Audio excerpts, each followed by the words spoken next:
Okay, we should be live now. I hope. I have no idea. Yeah. So today I thought do some drawing. I haven't really streamed for a while. And I wanted to draw some... Well, there's this game that really captured my imagination recently. Actually, I think the music is a bit too loud. Let me down that a bit. There's this game that really captured my imagination recently. For those of you who are following the channel, you know that I've been getting into Mordheim for quite a bit. It's kind of my first proper war game. Hi, Catherine. But yeah, like there's another game released by the same designer. It's not fully released yet, but the playtest rules are out, and it's Trench Crusade, and it's about, like, if I were to sum it up, it's like biblical trench warfare, which I find incredibly interesting. So I believe the designer's name is, hope I don't butcher this, Thomas Pernin. And just amazing stuff, amazing art, amazing world, amazing lore, amazing mechanics. I've been having a ton of fun with it. But what I wanted to do today was I wanted to essentially make, I'm gonna actually change my screen brightness. Hello Hugo! Welcome to the stream. I'm gonna try to show this on my on the screen if I can. Let me try to do it. Can I open up the PDF from here? There you go. Okay, so you can see that. This is basically the Cult of the Black Grill.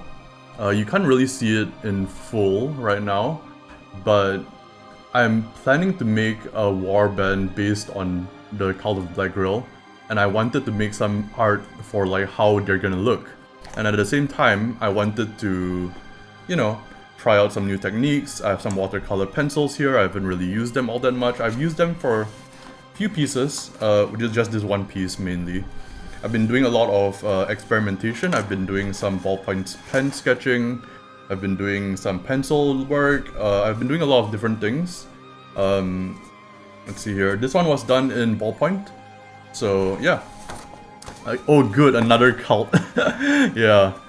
Hello Secondary Electron, hello Jack. Just arrived at work, so I'll be in and out a bit. No worries. I played Mordheim as a kid. Second best GW game. Oh, what's your favorite? Necromunda or something else? Yeah, I basically was really into this, and I played a game yesterday and I was blown away.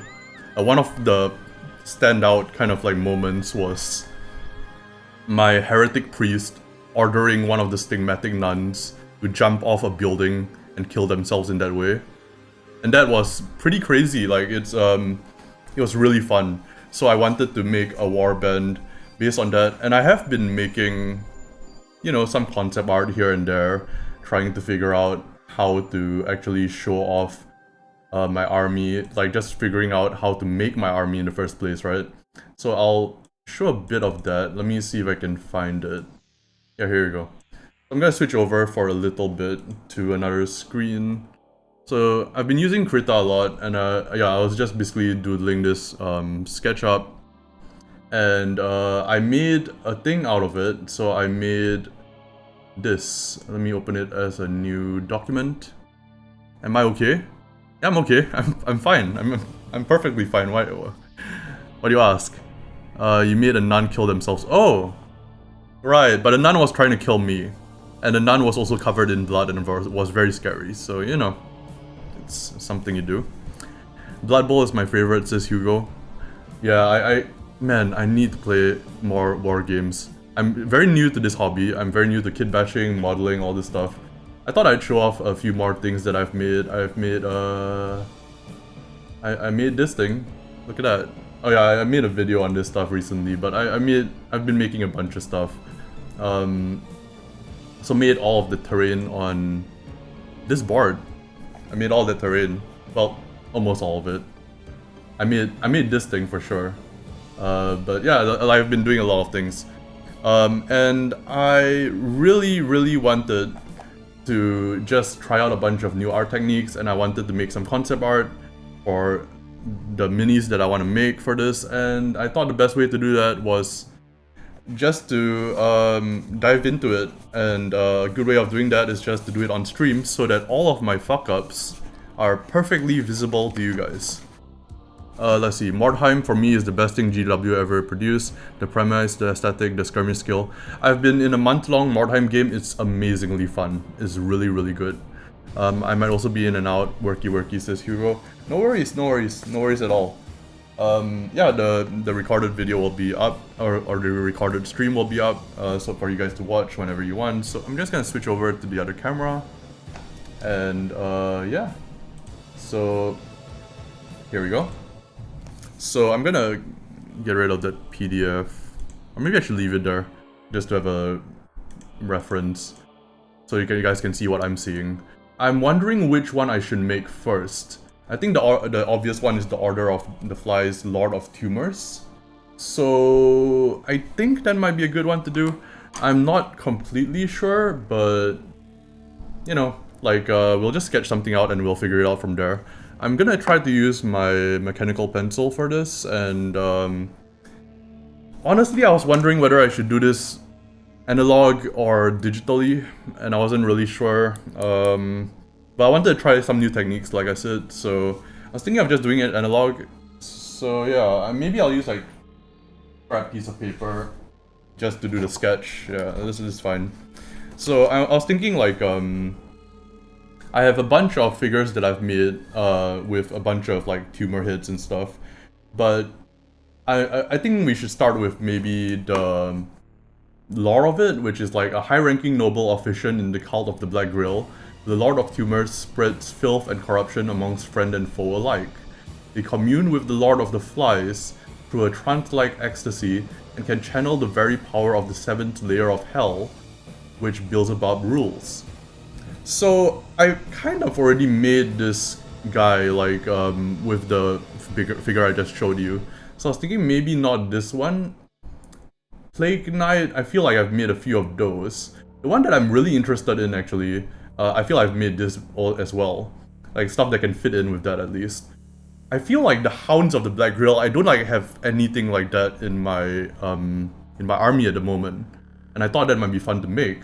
That and also the Heralds of Beelzebub. I'm very, very interested in that. And there's the Amalgam, which I've actually have made the Amalgam without knowing it. Like literally they have, I believe, 6 arms, and I've made something with 6 arms. So funny enough, I've actually already made this. So that's convenient for me. So I think what we can do is we can just start with the Heralds of Beelzebub and then go from there. So some victims of the Black Grail suffer a far worse fate than becoming a thrall. They're bestowed with the Black Honor by being melded with hellflies, growing into a grotesque winged insect made of bloated flesh. After this tortuous metamorphosis, they take to air as Heralds of Beelzebub, the winged squires and scouts of the Order of the Fly. Their vestigial human bodies are still conscious as they are slowly eaten from within, as to be used as fuel by the Herald, all the while their warped bodies fight for the glory of hell against their will. So, what I was thinking is this art by Mike Francina, I hope I didn't butcher that as well, is amazing as well. I was thinking, alright, that instead of having a gun that they're holding, what if the gun was protruding from their face and it was just covered in eyes? So that was the thing that I was thinking about, because I'm a perfectly normal human being. So yeah, I was like, what if there's like this cannon here, and like there's a bunch of eyes here? That'll be cool, right? Like something like that. Like almost like the eyes are almost like tumors. I think that's cool. And then like maybe there's a gun barrel here or something like that. That's cool. And then barrel there. And I was like, what if we did that and then like had everything connect to the head? So I was like, okay, maybe something like this. And of course we need the wings. We need like huge wings, something like that. Alright. We need a bunch of that stuff. Arm-wise, I think like human arms can be like quite disgusting and cool. So maybe you can just use like regular human arms. I'll have to figure out where to source those, but I think this can be a good kind of start. Like, I like the idea of the weapon protruding from the hip. That's what I'm thinking, at least. So I'm just doing this as an overall sketch. I'm gonna redraw this on this piece of paper, but I'm just trying to figure out an idea here. So let me think about this a little bit. What else do we need for the flies that might set them apart from like this imagery that we see here, right? I was thinking of having the eyes that have be one huge eye here for kind of like contrast. Maybe another one like in the back, but yeah, something like that maybe.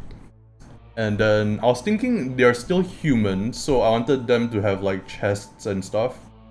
And look like these bloated, corpulent, kind of pustule-filled, gross insect beings. But I wanted them to be large, right? So it says here the base is 32mm, so that's the normal base in TRENCH CRUSADE. And I was like, okay, I kind of want them large, but not too large in that case. So let's see here. So they got that.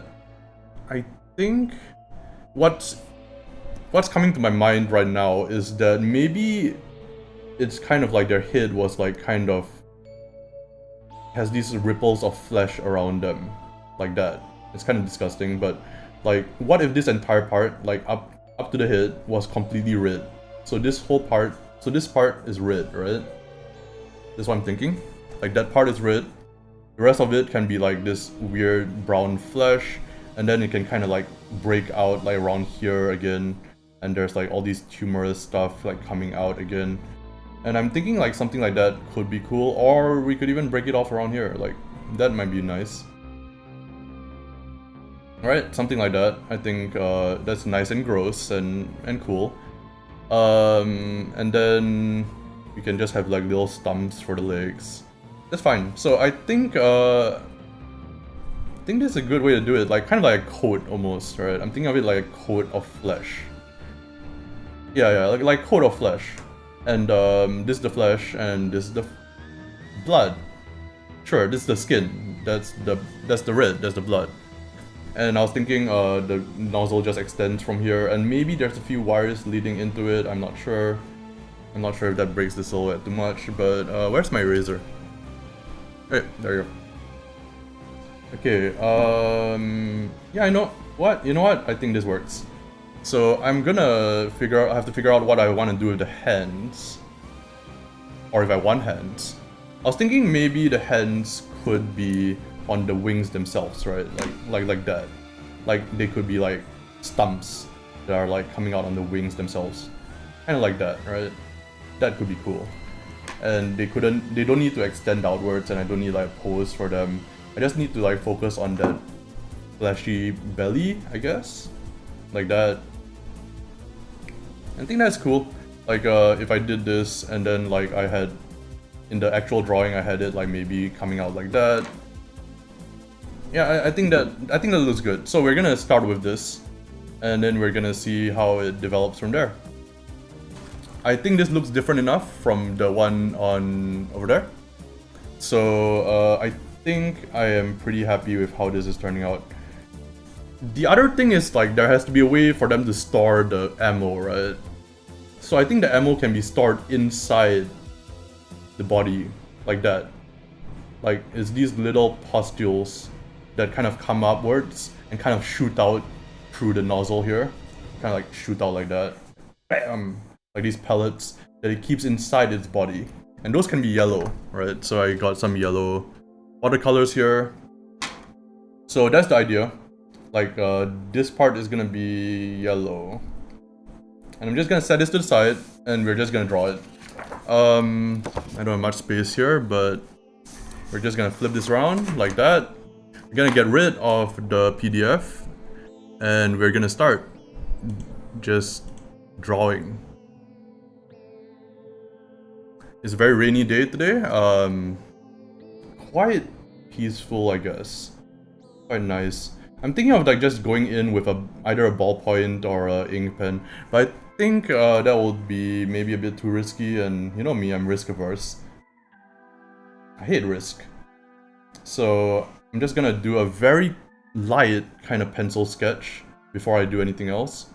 I'm just like copying it down all of the images or all the imagery from what I already had there. Maybe make it a bit more dynamic, like that. And maybe, yeah, the wing can go like that. So I hope everyone's been doing good. Like, I haven't really streamed in a bit, and yeah, it's been quite a while since I saw you guys. Hope everyone's been doing okay. Hope life's been treating you good. For me personally, life has been kicking my ass. But art is always a nice respite for me to kind of go back to. Especially when I'm like, you know, experimenting with stuff and trying out new techniques, and it's just really fun. So I find that that's been good for me recently. I'm trying to think, like, do I want it? You know what? Yeah, I think the wing can just come back a bit here, like there. Yeah, like that.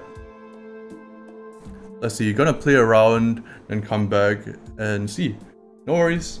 Thank you for dropping by, Catherine. So I'm just gonna draw some of that. I think that looks pretty good. And then we're gonna do a bit of that kind of mass there and just have a bunch of the body kind of protruding out. So the pellets, I think, are gonna be like that, right? I was thinking like the pellets are basically coming up through the body, and then they shoot out the main nozzle there. So that's my idea. I'm not sure if that's gonna be visible. I'm also not sure if the pellets should be in the front of the body or the sides, or you know what. But we'll just test it out, see whether it works. If it doesn't work, it's not the end of the world. So I'm just trying to be very Bob Ross about this this horrible mutated creature. Trying to be a bit chill about it. Okay, there you go. I think that's a pretty good silhouette. I have to figure out how to make them, like, you know, elevated on the actual mini stand. Maybe I'll put like armature wire bottom here so that it like sticks into the base. I don't think it's obvious enough that these are arms, so I'm gonna try to make it a little bit more obvious there. Maybe with hands it will be a bit more obvious. Yeah, there you go. I think that's good. Yeah, I haven't drawn, just sat down and drew for myself in quite a while. Been doing a lot of commission stuff, been doing a lot of just, you know, like been making my own miniatures, well, not making my own miniatures, kit bashing my own miniatures, painting them, finding new hobbies, just finding new things to do. But I haven't really drawn for myself. It's more that I've done all this other stuff for myself to kind of like try out new things, but something like this I haven't done in a while. A lot of it has been for, you know, testing for commission work, or like, you know, my card art that I'm working on, the Harbinger of Chaos, which there'll be more information about soon, but, you know, just something like this where I'm just drawing and maybe it won't turn out good, but that's fine. Haven't done in a while, and I think I need to do that more. Like something completely separate from just like practice or like doing something for a job, you know? So I think this like cloak of like skin is good. The only thing is that I'm not sure whether it will work with the hands being skin as well. We'll see. Like this whole part will be red, this part will be yellow. So color will play into this quite a bit. I think that's good enough for us to ink out. I'm wondering whether I should like put the leg upwards a bit like that, you know? Like that. That might be good. Something like that. No, I think, you know what, like, I think maybe having them be like tendrils, and like root vegetables, turnip 28 stuff. That might be cool. And then, something like that. Oh yeah, they are like flies, so they could have like a stinger behind. I think that's more similar to how the official concept art is for this particular creature, but I'm okay with that. The question now, should we give them genitalia? Which I think not. I don't think I'm gonna go there. I'm just gonna have it be so fat that it kind of like goes over everything else, I guess. I would rather not be banned from YouTube for life, so I'm gonna not do that. There we go. Very good. Okay, I think that's good. I do feel like the wings are not nearly large enough, so I'm actually gonna have them extend off the page, probably. Like, maybe, yeah, like that, and then like that. There we go. That's good. That's good enough to ink, I think. So we're gonna start inking this out, and then we're gonna start applying colors. Yeah, is there any, maybe we can make it a bit more dynamic by moving this all the way back, I think. Yeah, that looks better. There you go. I'm happy I did that. Okay, I start to ink this out. I'm gonna be using just an 04 Sakura Pigma Micron nib. I'm just gonna start to very loosely kind of just scratch into this and just kind of give it some form here and there. Try to go at a certain speed. What I find nowadays is that when I'm doing this kind of art, I try to mimic the speed at which I sketched it to kind of give the same dynamic flow. But also sometimes I tend to, especially during the rendering stages nowadays, or digital drawings especially, I tend to remind myself to like kind of slow down as well. But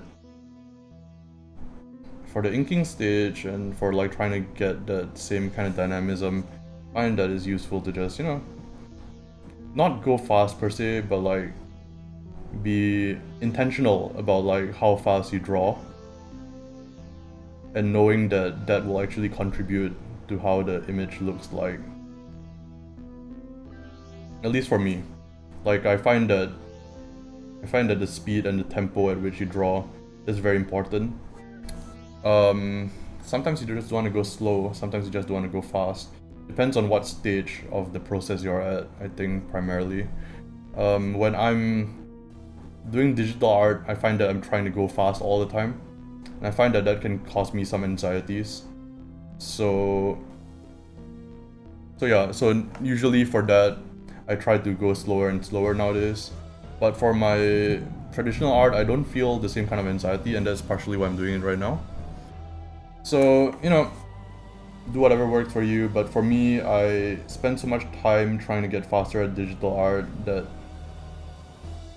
I find it very therapeutic to just go, you know what, I'm just gonna do it as slow as I possibly can bring myself to do it.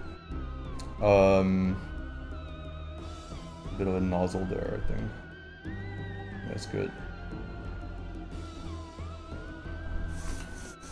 Also been very inspired by looking at a lot of artists recently, like Ian Miller is a big one, John Blanche. A lot of crazy good artists, especially old GW kind of art. Very, very cool stuff. And just really inspired. I think I mentioned it in the previous stream, but it's still the case. I been looking through this art book that I got off Ian Miller stuff and just blown away. Constantly just blown away. Like, how does he do that? So like, last night, at least in my time zone, Jordan Sorcery, which is a YouTube channel that covers a lot of this history stuff, released a video interview with Ian Miller,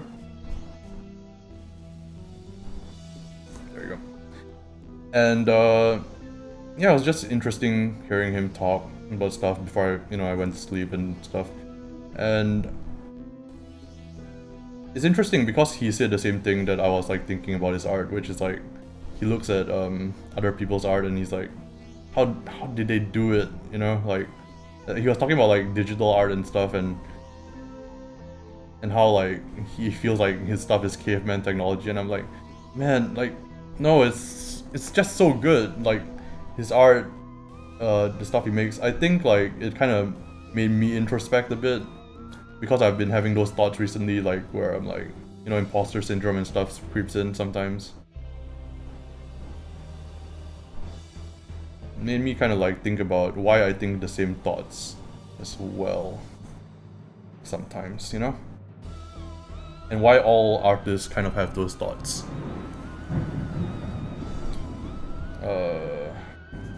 Let's see here. So I'm thinking like this flesh bit is gonna poke over a bit, maybe down here. Okay, that's looking pretty good, I think. So this is just gonna be a coat over this section here, but it is going to like tie in, so I'm giving it a bit of tension up there, then I'm gonna make it much more flowy around this area here. It's going a bit faster there. I think that arm, yeah, I'm just gonna hatch it out a little bit. We're gonna add color to this, so all of this stuff is gonna be visible what all this stuff is later on down the line. But for right now, I'm just like trying to figure out this imaginary ribcage and this imaginary chest and how it will look like if like, it's just draped over this corpulent body.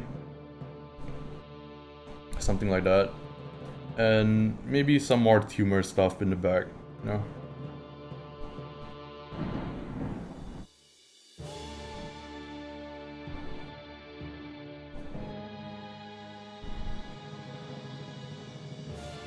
There we go. Okay. Oh yeah, I haven't asked this before, but I hope the audio is okay for everybody. I didn't check it before I went live, which I normally do. And I usually play my intro before I go live, but today I really just wanted to get stuck in and just start, start drawing. So I didn't really play anything. I didn't like I just started the stream, which I hope it's okay. I mean, I don't see why that wouldn't be okay, but like I was just too excited to start drawing. Just been very excited to draw recently and make stuff. Not just draw, like I've been working on a mega dungeon. Been jamming with my friend Catherine, who she's also in chat right now. Just been making a lot of stuff and just been really excited to make that stuff, and I'm in this kind of like creative flow nowadays, and it's part of the reason why I haven't really been as active on the channel, because I've just been so busy making stuff I haven't bothered to record a lot of it. Let's see, Secondary Electron says the audio is good. Thank you. I thought I put the music up too loud at first, but it seems okay now. I'm actually not listening to the music myself. It's from HDK as per normal. I believe this is the Spider God album. Kiss of the Spider God by Noel. I think that's the one. I'm not listening to it myself because today I really wanted to just hunker down and concentrate. And sometimes music can help me get to that point, but sometimes it doesn't. And today I was feeling like I wanted to just draw and concentrate a lot more on the drawing and see how that works. I think it's good to just do these little experiments once in a while, see whether the creative process kind of like is benefited or it becomes worse, take notes, and then adjust accordingly. I do that a lot. Like I tend to record down my creative workflows and trying to figure out recently how to get into the zone a lot more. There's an excellent video by Steven Zapata on YouTube on how to do that. And if you're having trouble getting into the flow for drawing, which I think is one of the most important things, highly recommend giving that video a watch.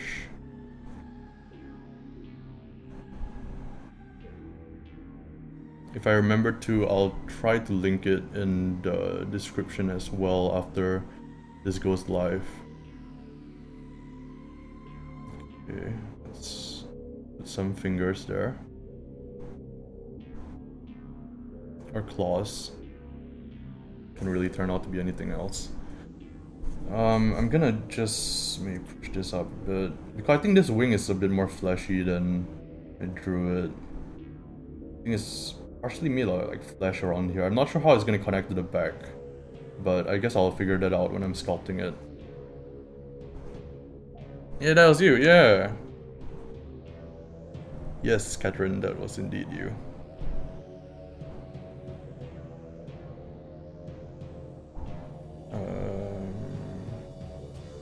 Okay, I think that is good.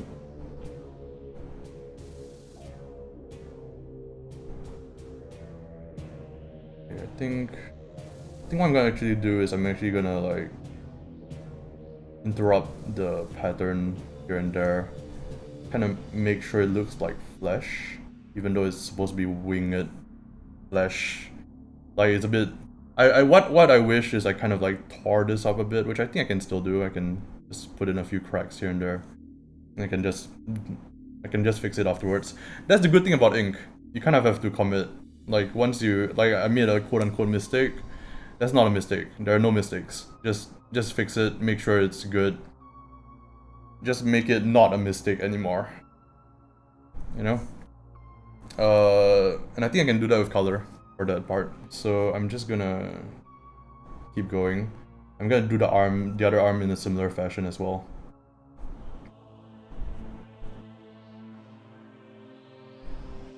Okay. Okay.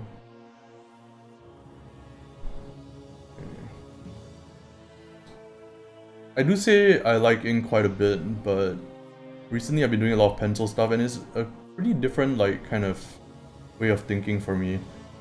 I'm not used to being able to erase stuff, you know? Even though I don't really erase much with pencil either.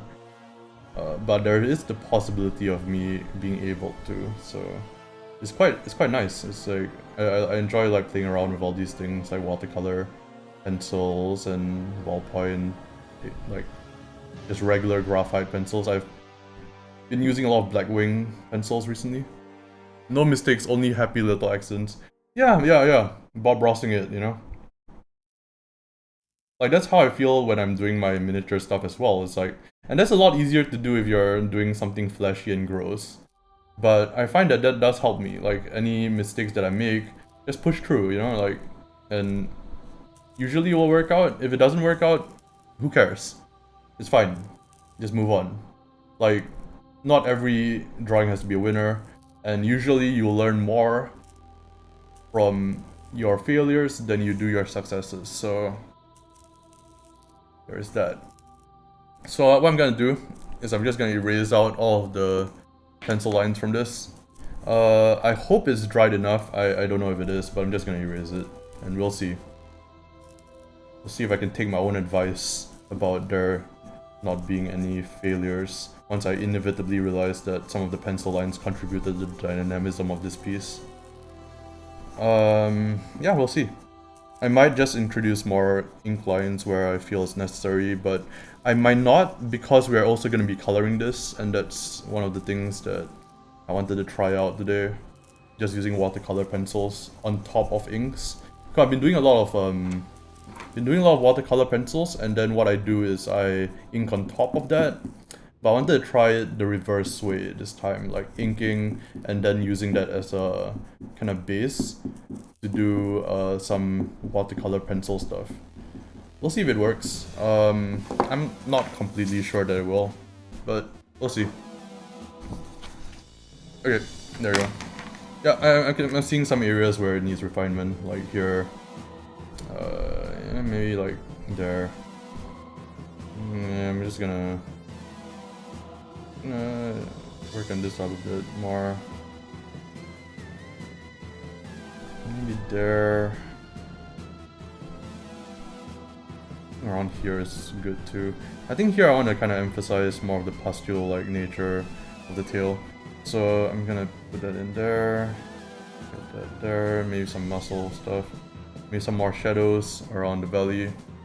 I think we're pretty much good to go. I mean, we can always like fix stuff later, right? So we can just do this and then see how it goes. Looks good enough to me. That helps me a lot too, even with digital stuff. Committing to not constantly undoing and erasing mostly produces my better pieces.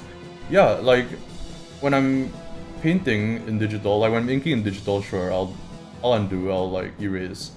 But when I'm painting, which I don't do as much nowadays, I try to cover up my mistakes. I try to cover up with other paints, or I try to, do other stuff. The reason why is because I think that adds texture to the piece, and it gives it a history to it, right? Like, it wasn't just this piece that materialized out of nowhere. There were all these other mistakes that led up to the piece, and I think that does show through. And that, I agree, like a lot of my better pieces were made with that kind of quote-unquote messy kind of workflow, or like, keeping the mistakes in there, and then just, moving paint on top of it to like, just cover it up, but not completely. That's important. Also, I feel like that's a lot closer to how you will work in real life with oil paints. I'm not completely sure about that. I'm not an expert on oil paints in real life. Most of my experience with painting in real life is watercolors, and that was years ago, which is why now I'm using watercolor pencils. I feel very much out of my comfort zone, which is a good thing. I feel like I'm learning a lot. I feel like I'm trying out a new medium, which is partially true, partially not. Like, watercolors I've done for quite a bit, right? But it was a long time ago, and these are like watercolor pencils, so there's some nuance to them that is lost with just regular watercolors. Or gained, I'm not sure.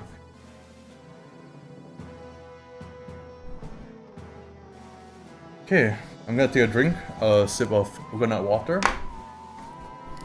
Let's see, I learned to be less destructive with my workflows, but just going fuck it and merging everything from time to time helps with this. Yeah, that works. And if you're really worried about like, what if this messes up everything, you can just keep a backup before you merge. Like, you don't need to jump into it like, fully head on, right? But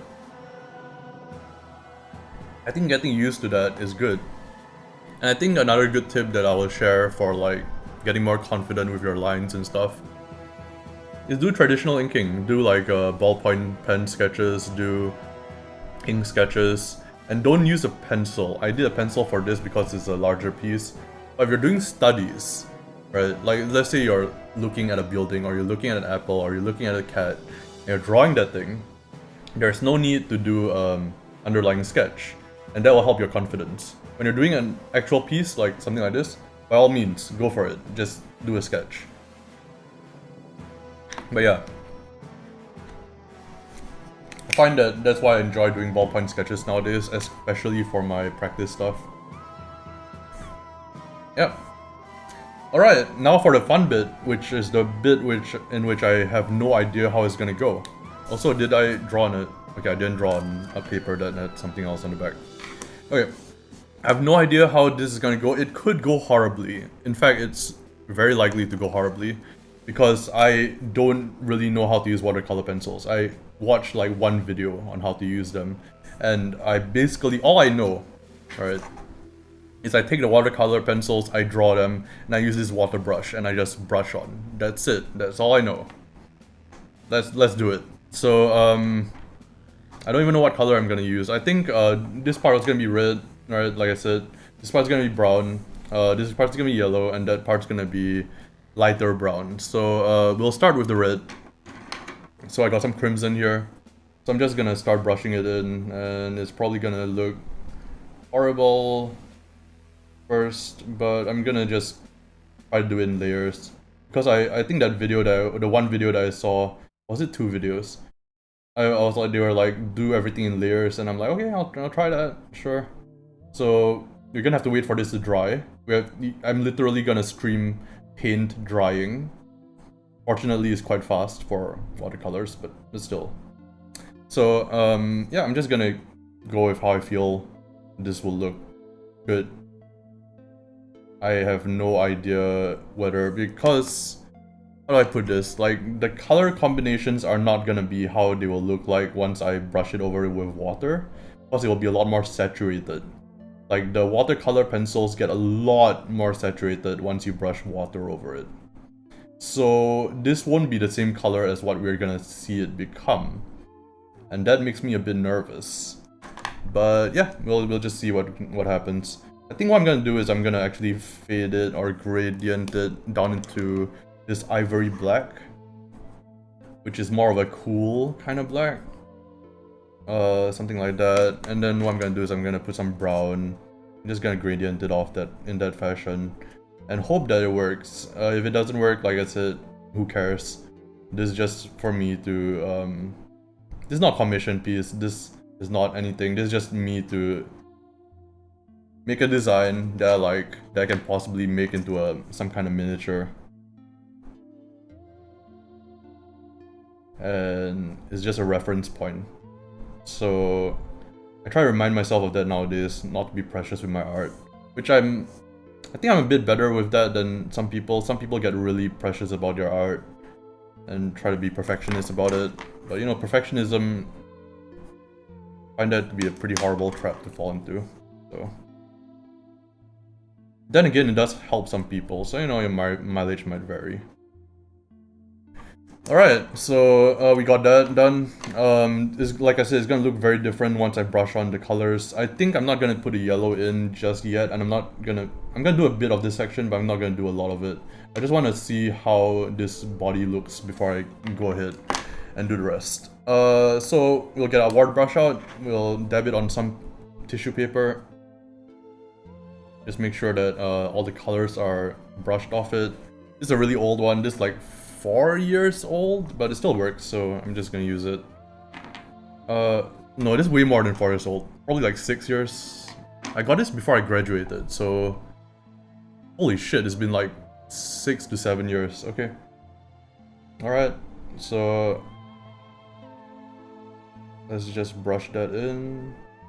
I kind of like how that looks. I mean, that's not how I expected it to look, but that's kind of cool. Like, it seems to be becoming greenish in certain areas when it mixes with the ivory black. Didn't expect that, but that's cool. I guess that's the mixing with the brown? I'm not too sure. I put all of them in there. I mean, this looks good. I should have like removed all the eraser dust before I did this though. That is, I said there's no mistakes, but I think that's an actual mistake that I just made. That's fine. Bam, bam, bam. Just brush it in. I think I'm gonna have to work with this in a few more layers of red over top, especially once it dries, but yeah. I'm just gonna try to... For now, I'm gonna try to focus on just blending in all of these areas, and then... Oh, eraser dust. Get it out of here. And then afterwards, I'll figure out how to kind of amalgamate all of them into a piece that fits. Might also like do some adjustments in digital afterwards. Actually, I probably will. I don't know how I'm going to, but I probably will. Eraser dust sucks. I hate it. That's the other reason you shouldn't erase, because of eraser dust. Horrible. Gets everywhere. Let's see here. Okay. Looking good. I think that's looking pretty good. I don't really like the harsh gradation down into this bluish kind of tone. But like I said, we can probably work in layers and fix that, I think. Oh. Pray. Or we can introduce more of the bluish areas around the tops. That will also work. Not sure if it's dry or how long it's gonna take to dry, but we'll just let it be for a while. And we'll start working on the other areas. So, yeah, the problem is, I don't know if I'm not gonna show it, but like if I press this down on the watercolor while it dries, this is gonna turn very dark, and it's not gonna be able to be blendable. That's something I learned just by trial and error, so we don't want that. So we're gonna work on other parts while we're waiting for this to dry. I'm just gonna start doing the nozzle a bit. I think, I'm thinking some rust colors will be good, like maybe some oranges, maybe like a little bit of light brown. Yeah, something like that. Maybe a bit of like more pronounced orange, like here and here. It's quite fun, like just trying out different colors and seeing whether they work. I kind of wanted to gradate it back to brown once it touches here, because I want the brown to have a strong contrast with the reds of the face. So I want it to be kind of poking out, you know? Okay, there you go. So I'm gonna get my crimson out and I'm gonna just start brushing in some areas here and there. Like that. Like that. I remember my first time doing watercolor paintings, and I didn't know that you needed water because I wasn't very smart. I'm still not very smart, but anyway, I just used the paint with almost no water, and I made a piece, and people thought that it was like acrylics. So that was interesting. I still remember what my first piece was. It was like a guy with a fetus growing out of his head, which is very on point for me, I feel like. That feels like something I do. Okay, yeah, I think I'm just gonna push in some browns here. I just feel like that'll work.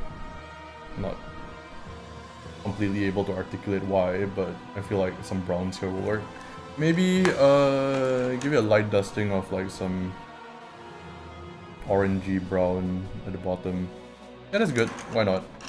Okay. I do want to layer this out, so I'm just gonna go for it. Just gonna go for it so that I can wait for it to dry, and then I can move on to the previous thing and hope that that dried already. Just hope.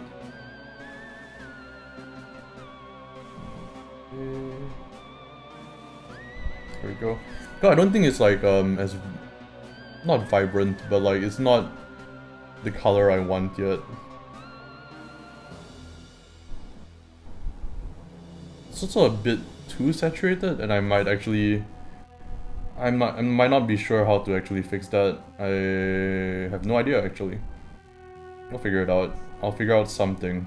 I might not figure out how to make it more desaturated, but I might be able to figure out how to make the saturated color work. If anybody has ever used watercolor pencils and want to offer me any tips or scream at me about how I'm doing it completely wrong, I'll appreciate it. Very much appreciate it. Because I have no idea what I'm doing here. Let's see. I kind of like that actually. It's just that the gradation to the blue is a bit stark. But I kind of like this color here especially. What I used to get that? I used this and this. I want to get this similar color around here as well. So I think that's what I'm gonna do. But also like the idea of the flesh being more pale yellow bluish. So I might just use the ivory black and see whether I can get a nice base coat of it. I don't think that's how watercolor pencils work, but I mean I'm gonna try. I'm just gonna try to get the flesh in that way. So flesh is like partially translucent and middle parts are more saturated. So that's what my plan is. I'm gonna like be coating it in this kind of black Then in the middle parts, I'm gonna be adding some red, and hopefully that will work. And give the illusion of something.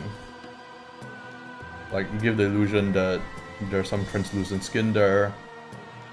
I actually did that with the previous piece, I think. Like I was able to pull it off. I'm not sure if I could pull it off in this. We'll see. Yeah, I think that's like top-down lighting, it's good. Yeah, I think I'm just gonna do that here as well. Why not? I think before I actually brush on the red. Nah, I'm gonna brush it on right now. I'm gonna use some crimson. So I'm just gonna brush on the red, like right here. Just a little bit. Like not enough to fuck everything up, but just a little bit of red, I think, might be able to pop this out. Like that. Oh, better crash. On day tomorrow. See you, Catherine. Thanks for dropping by.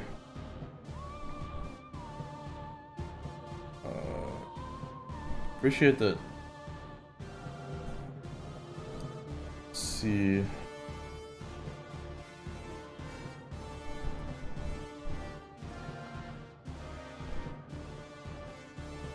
Okay. Alright, I think that might work. I'm not 100% sure, to be honest with you. I think that might work. It kind of looks like it will. I mean, the colors will change once I brush it on, but I think this could work. In theory. In theory. I'm just gonna do a bit more red. And then we're just gonna use this bottom part as kind of a test piece. See whether that works. It's just, you know, experiments. I'm just gonna do a little bit of water and just gonna coat it. Okay, that's kind of ugly. In a good way, I kind of think that can work. There's some nice variation there. I shouldn't say ugly, it's more like it's very gross, which I do like.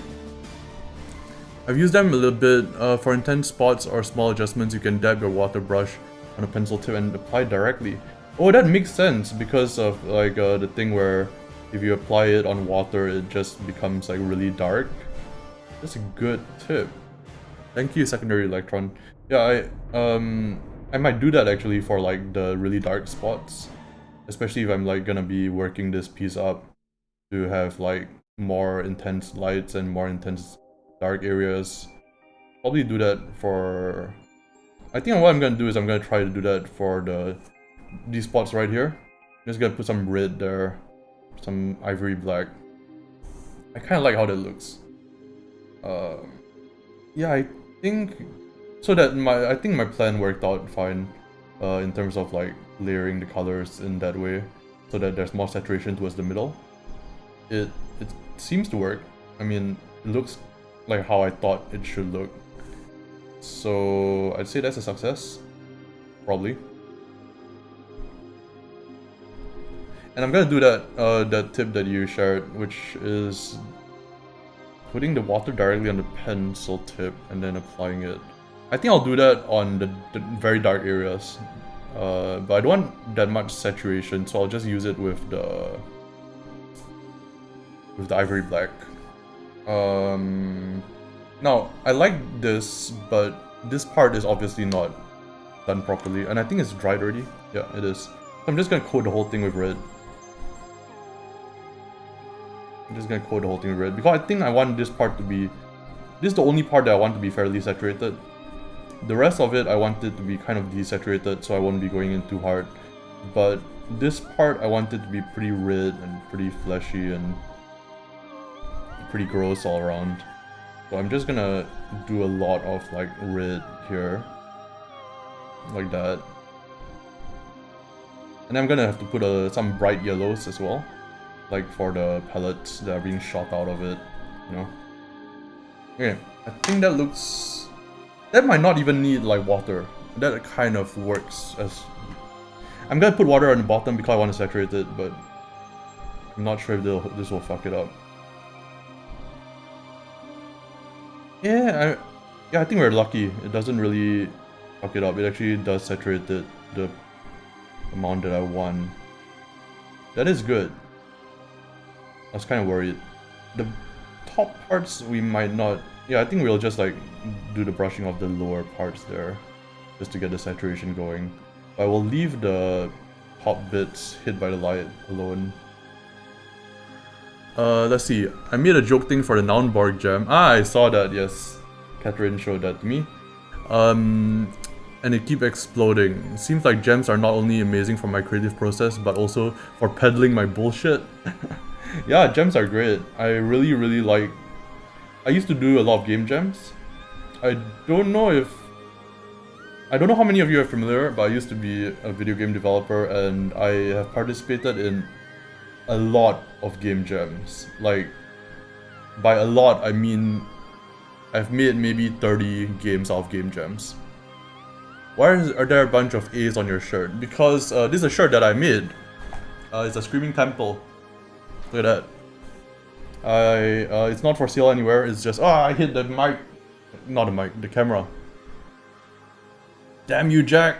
It's all your fault. God damn it. Oh, fuck. No, it's okay. It's alright. Yeah, no, I was like, I need a new shirt, so I just drew that, and then I uploaded it to a shirt site, and I got a shirt. So, that's that. Also, I was joking about that being your fault. That's obviously my fault. Because I'm a clumsy, stupid individual. Also, I shouldn't have, like, brushed that on with the water on. What the fuck am I doing? Oops. Oh, no. Okay, this is also my fault. No. No. Ah. Okay, I am actually encapsulating the situation on my shirt. Yeah, it's fine. It's fine. No mistakes. Only happy accidents. Something. I don't know. That works. Yeah, and you know what? That like kind of looks good actually. So that's fine. I need to like start doing this on the other parts as well.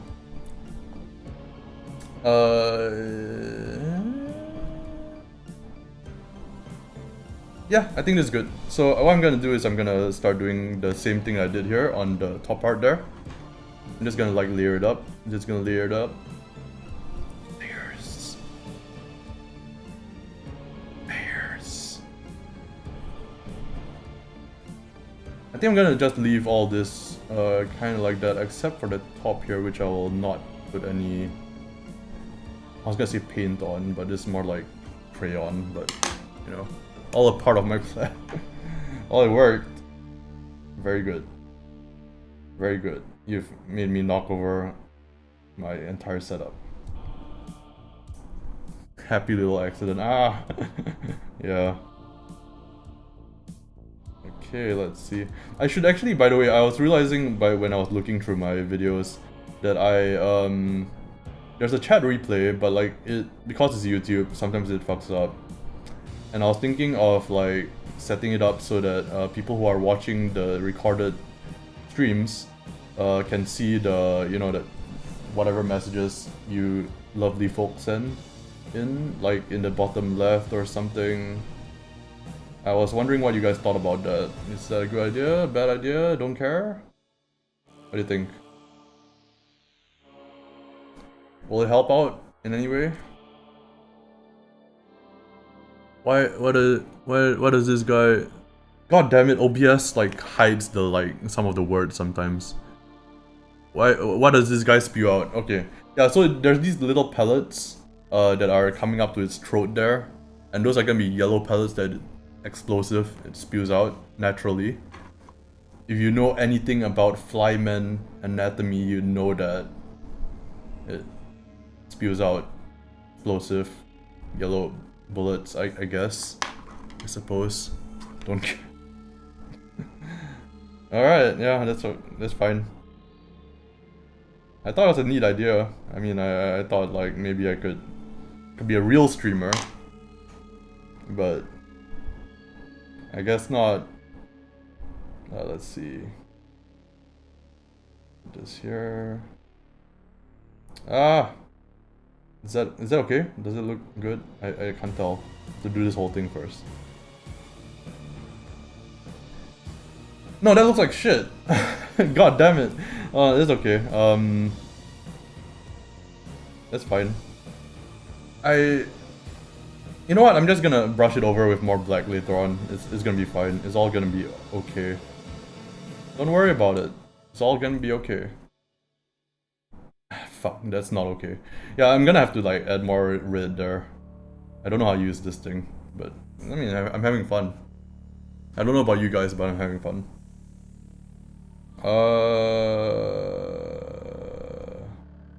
I completely forgot which parts are dry and which parts aren't, and I don't want to touch them, so I'm just gonna work on this area down here. My memory is not the best. I'm just gonna work on this area. Like right down here.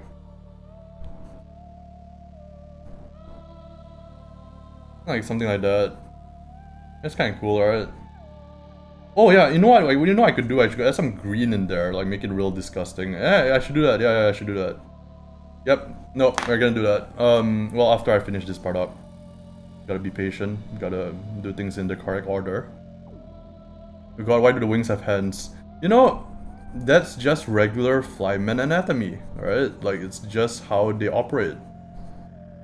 You know, it's just normal. Normal. Yeah, it's normal. We'll go with that. It's normal. Don't care as a member of the chat might be mildly interesting to some very niche situations as a VOD member. In that case, I won't do it because I think it will take up space on the screen. And I don't want that to be the case, so I won't do it. Okay. Alright. Thank you for your feedback, everybody. I kinda like that. So I think I'm gonna add some green in. That'll probably look like shit, but will it though? Will it look like shit? I have no idea. I'm gonna try it out. Actually, like, just now when we blended the red and the browns in, right, it kind of looked yellowish greenish, so I'm gonna just do a little bit. Let's see. Actually, I'm also gonna do like on here as well. Why not? I like that. I mean, not green, right? Like, maybe like this kind of earthy tone is what I'm trying to go for, not green per se. Yeah. Let's just try that, and then we'll use some ivory black, and we'll see how it goes. I kind of like how this illustration is, or concept art, or whatever you want to call it, is shaping up. I feel like I'm starting to learn a lot about watercolor pencils. It's pretty cool. It's a pretty cool medium. I just kind of picked them up at the art store. I was like, oh, this looks interesting. And I tried them out and I was like, holy shit, this is pretty cool. So yeah. Okay. Oh, I like that. Yeah. Yeah. Yeah.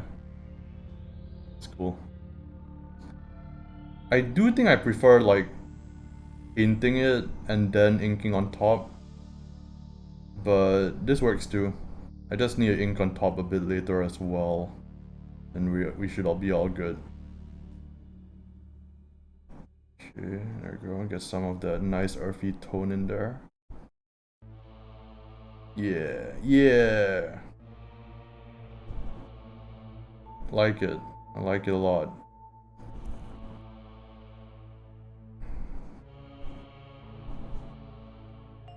Okay, yeah, I think I'm gonna do some adjustments on this digitally after the fact, and I think I'm gonna do it all on stream. Why not? Let's have a longer stream today.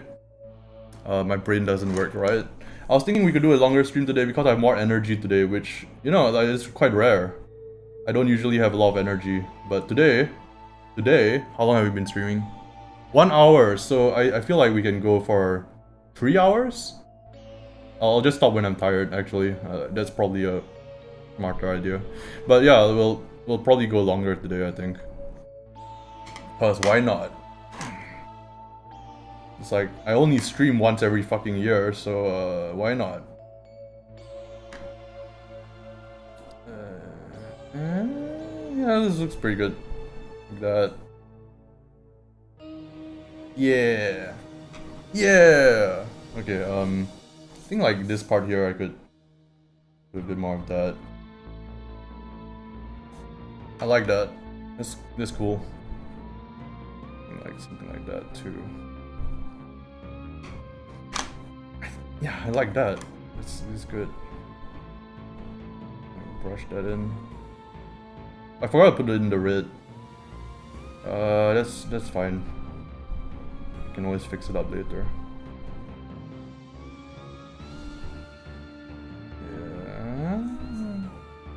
Yeah, kind of like that. It's quite nice. I feel like this part here should have had more red, but you know, I can fix that right now. Ooh, yeah. So this part I accidentally put down the pencil on a wet surface, and you can see what happens here. It becomes super saturated.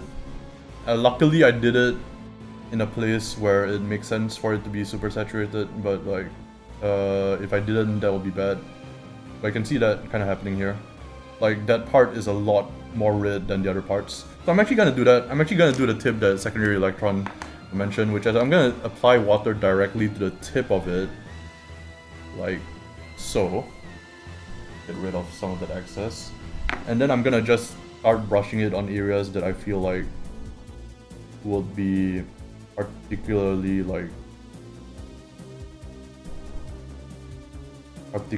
red, like here or here. And again, we'll probably like adjust this digitally afterwards, so it doesn't have to be perfect. I want it to be mostly like all there, but we can do a bit of color adjustment after the fact. It's fine. And trick everyone into thinking I'm a master analog artist when I'm not. I kind of like the texture as well. Of like, I kind of like the texture of like just using the crayon and not using any water. Kind of nice. Yeah, it's kind of cool. Like you can get like pretty deep results, saturation wise, if you apply it with water. Thank you for the tip. I'm gonna try it on here as well. Kinda like that a lot. I'm gonna try to just do it on some other areas as well. Okay, I think that's good. I'm also gonna do that here, but I'm gonna mix it in with some of the earthy tones. So why did I try to cap my pencil? I'm smart, guys. Smart. Okay, cool. So, we need to work on the wings there. I kind of like this area to be a bit more blank, but I am gonna put in some earthy tones. I think maybe this one? Will this work? I have no idea. Let's try it. I'm gonna put it in there. Oh, I might not even like brush this one over. Yeah, I think I might just like do this. And just like color it in, but not brush it over. If that makes sense. Like, I'm not gonna actually use water on this section, except for the parts where it hits the other colors. I might, but like, I think I won't, because I kind of like the texture that it provides. It's kind of nice.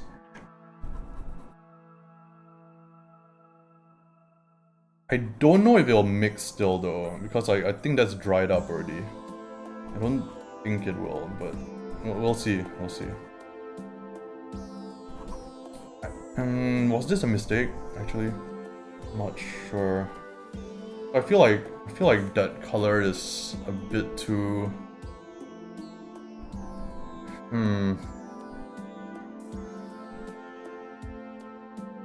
I think we'll saturate out this edges first, and then we'll see whether this works. So we'll just saturate out the edges. Around here, it's very yellowish. Much more yellowish than I thought it was gonna be. I think we could use that to our advantage. Like, we could saturate up some yellow pustules here and there. Not what I expected though, which is fine. I mean, I'm experimenting with a new medium, right? But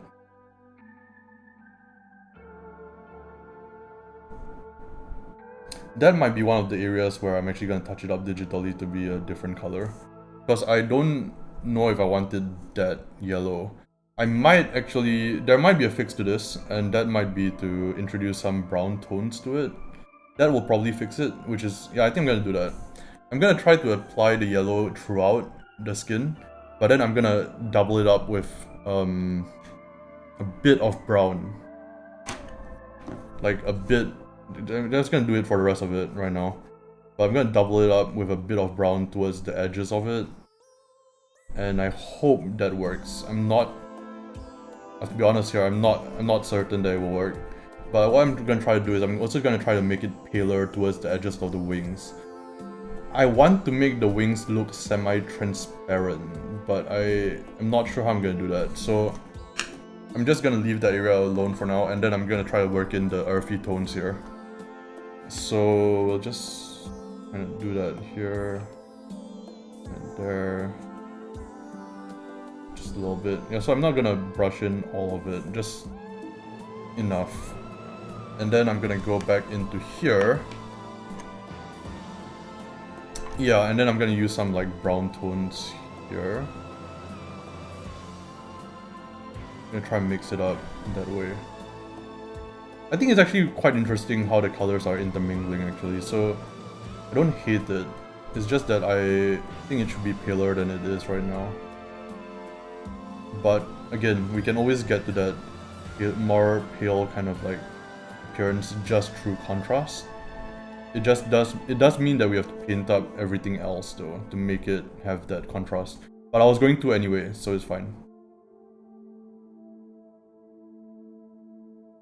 Okay.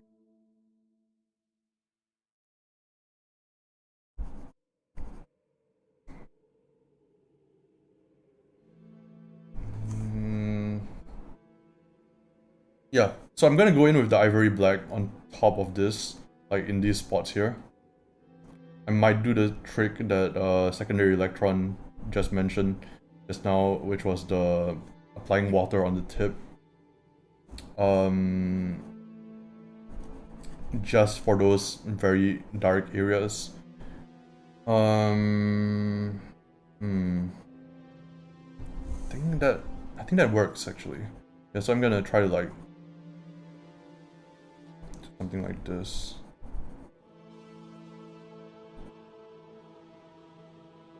Yeah. Okay, let's see. Yeah, I think this will work. I just need to do it a lot more for the other parts of the drawing as well, like I mentioned. So this part is gonna get a coating of dark brown, kind of like darker towards the bottom, like so. I really enjoy kind of just experimenting with these, with new mediums, trying out stuff that I suck at, and learning ways to use them that I find that when I don't watch that many tutorial videos and I don't learn the proper way of doing it, I find some pretty interesting solutions on my own. Like for kit bashing, for example, I found that I've been using a lot of Uhu glue, which is a very thick kind of glue, to add more texture and strands to my kit bashes. And that's something I don't see a lot of people doing. I mean, there might be people doing it, I just haven't seen it all that much. I see them being used in like swamps and stuff, but not for like flesh, right? So I find that interesting. Okay. So what I'm gonna do is I'm gonna get back to my ivory black here, and I'm gonna try to darken this up as much as possible, try and make an actual like gradation there. And I'm gonna try to do that for all the parts here. So I guess from an art sense, like the light source will be a cool light source, because I'm using this ivory black, which does turn a bit bluish. That's an interesting look for sure.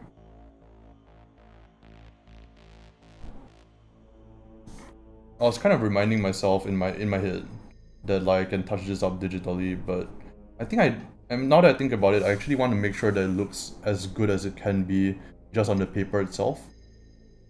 So I will be touching up digitally, but like I mean, like I want to make sure that it looks good on the paper as is, you know.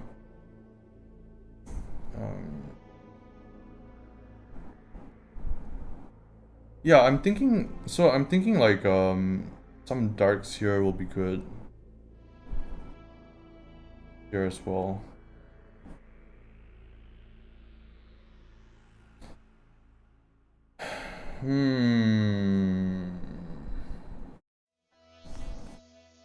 I like how that looks actually now. Like, I just think the reds need to be more saturated, but I like how this coat looks.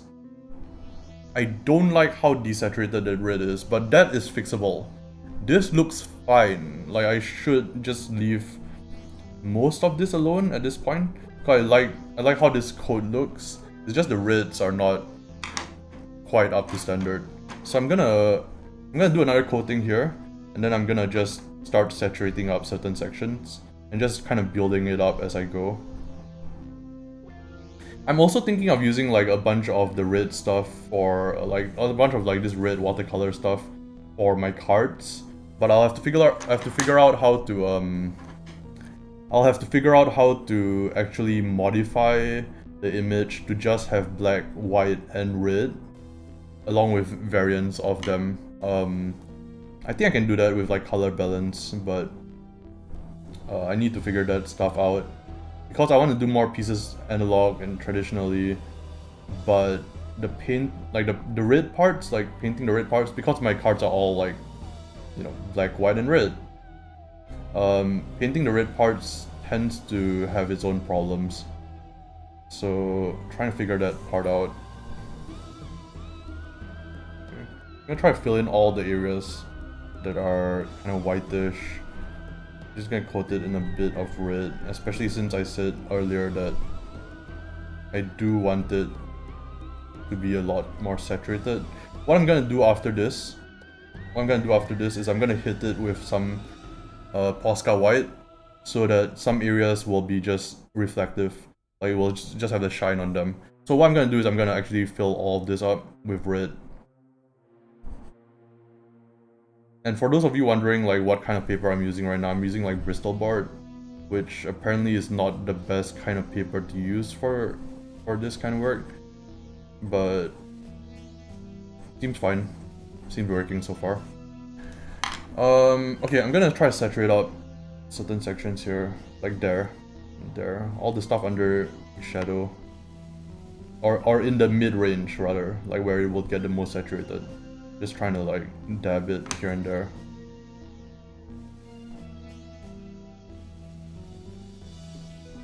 Fill in some of the gaps. Also, I'm thinking of coming back in with ink, like maybe after the stream. Or I can do it on stream if I have enough time. But I'm thinking of coming back in with the inks and doing a bunch more detail work there. I'm gonna hit this with, I think that red is good, like that part right there, that's enough red. I'm trying to figure out how to get that same amount everywhere. Yo, Caustic, what's up? How you doing, my friend? Just tuned in, looking super good and gross, thank you. Yeah, I'm experimenting with watercolor pencils. I don't usually use them. Actually, Caustic, I was just recommending you to somebody else who was looking for somebody to do commission work for them. I was recommending you because you're one of the best artists I know. So I was just talking about you to somebody else.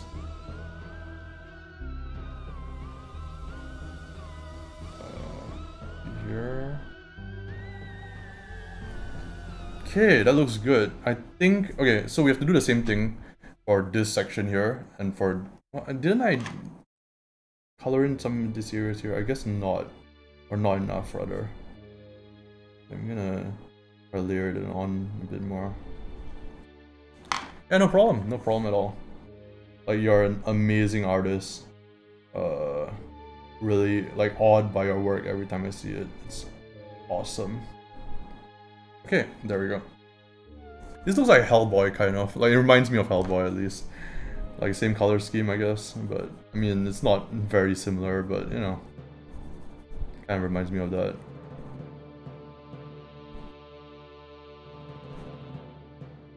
Okay. This also reminds me of John Blanche's stuff.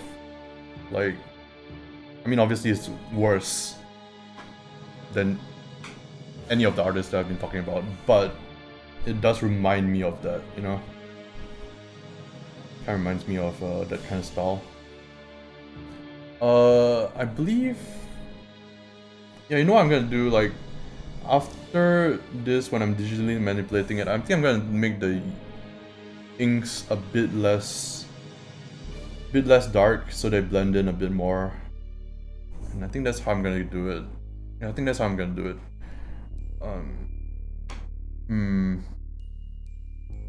Let's see, what other regions should I apply the red to? Around here, I think. That's good. How about here?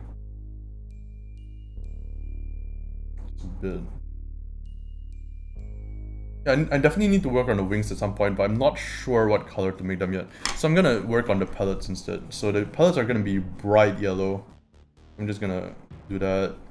Then I'm gonna come in with a white Posca marker later on. So it's gonna be fine even if it's like highly saturated and has no white highlight, because I'm gonna add that white highlight later on. I just want it to be very shiny, almost like it needs to look explosive, I guess. Much appreciated, man. Which I should say that was myself. Artists and their insecurities. Yeah, I was just like talking about how I sometimes like experience like, you know, imposter syndrome and stuff. Like near the start of the stream I was talking about that, I think. And like how I think for me like experimentation helps with that sometimes. I don't know if I mentioned that part, but like for me what helps with that kind of stuff is just two things, I guess. One of them is experimenting with different mediums, which is going out of your comfort zone.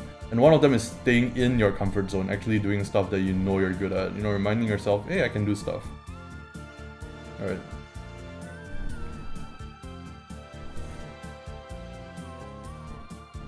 Imposter syndrome can go fuck right off. Yeah, it's I think every artist experiences that, you know, some degree. Like you just think like weird thoughts, right? Like sometimes I'm like, man, what if I woke up tomorrow and I just forgot how to draw, or I forgot how to paint, or like you know, like what makes me, why can I do it? You know, like why? It's weird. It's just weird thoughts that sometimes come into my brain. I think, should I put a Posca marker down now? No, I don't think I should. I should definitely put some more ivory black here. And then I should probably put more ink work there, but I kind of like how this is looking.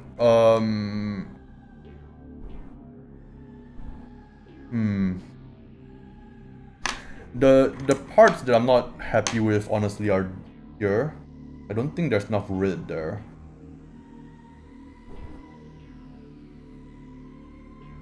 Yeah, that's much better. So that and that. Yeah. And then like a bit of like red here, I think. I'm not sure if that will work, but it should work.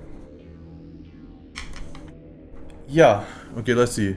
It goes for both of you, for all of us, all the time. Yeah, it's just weird thoughts. Just weird thoughts crop up in your brain, like, why can I do this? Like, will I just forget how to do this?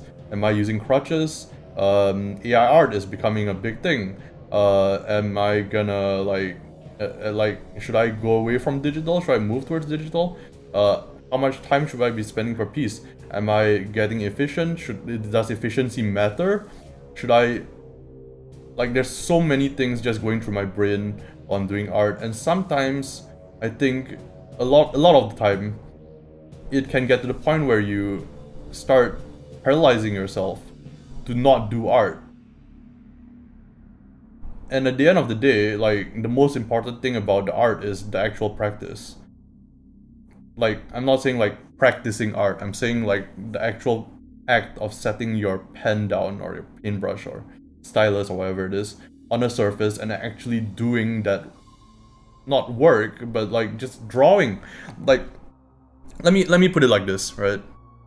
A lot of people say like drawing is tiring. I've heard it a bunch of times, right? Like, why is it tiring though? How much actual manual dexterity is going into your strokes? How much are you actually thinking? Is it like the thinking that's making it tiring? Is it the manual dexterity that's making it tiring? What is it? And if you think about it, you're just kind of moving your hand. It's not tiring, you can do that all day. Now, some people are not used to like using the arm for sweeping motions, fine. Like, when you get used to it, alright, you can do that all day. So what is it? Is it thinking about a piece, being intentional about a piece? Maybe. Like, if you're doing a lot of industrial design studies, maybe that can cause you to be tired in some way, shape, or form. Like, if you're thinking about it constantly and you're doing that. But let me put it to you like this. A lot of the exercises that I see for industrial designers and for artists and stuff like that is like drawing a box. How much effort goes into that? And you're supposed to be doing it incrementally, right? You draw a box, then you draw a cylinder, then you draw this, then you draw that. If you do it like that, and you think about it like that, art doesn't really require that much thought. At least active thinking. I'm thinking like, I'm saying it does require thought, but during the process itself, a lot of it is meditative, right? Why do we get tired from doing it? Why do I get tired from doing it? And I was like, oh, that's why. I get anxious. I think to myself like, is this good? Is this bad? Does it matter if it's good or bad? What will the client think about this? I think about all these things, and that's what makes me tired. It's not drawing, it's the stuff that's around the drawing that makes me tired.